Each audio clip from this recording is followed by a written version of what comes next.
My name is Jacqueline Williamson. I go by Jackie. My background is of Jamaican parentage. I was born in England, came to Canada when I was 13, and I have been in Canada ever since.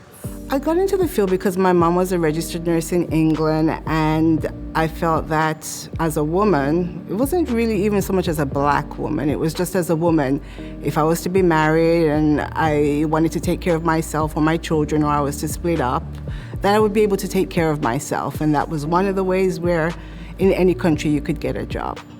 When I look at some of the obstacles that I faced, I think about my experiences, whether I was in England, and I also went to Texas for 2 years to work as a nurse, or Canada. My experiences as a black woman are the same. And I know from my experiences that you're judged immediately from the color of your skin. So in looking at the obstacles that I did face, my belief was to go to school so that I would be prepared for whatever would happen.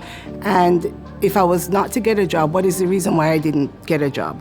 And most of the times would be because, okay, you didn't do well in the interview. You may have had all the credentials, but mostly it may have been not doing well in the interview, or I just didn't look the same as the people who would have been in the same position as me. How have I been able to manage the pandemic? I think the beauty of being a nurse and working in mental health and seeing people at their worst when they're mentally ill, over the years, developing strategies to deal with my own mental health in terms of, okay, this is what I need to do in order to make sure I'm okay, and just always showing gratitude that I'm on this side of the service instead of having to take care of these patients. And I think living my life that way and being thankful for every opportunity and just having balance in my life. And I've been able to do that, and God has given me a lot. Even when we were in our restrictions, I felt that, at least I'm not on a respirator, I'm able to go to work, I'm still making an income, when all those factors were so different for many other people who were out of work, who were experiencing mental health issues. I was still able to do what I needed to do. With the pandemic, it actually was a good thing for us because it gave us the voice to say, hey, I'm not okay. And especially as a black female, sometimes we have to suck it up or tough it up.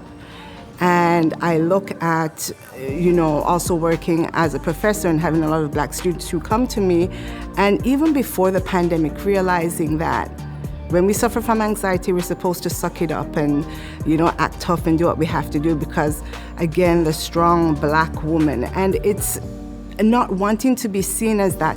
I'm a woman, period. I experience anxiety. I experience all these things. And it's okay to say that I'm not okay. But how do we as black women say that to our black families who tell us, especially if we have parents who are some of our old West Indian parents, suck it up, you're all right, nothing wrong with you, that type of thing. How do we educate them and say, today I'm not okay, today I need some help?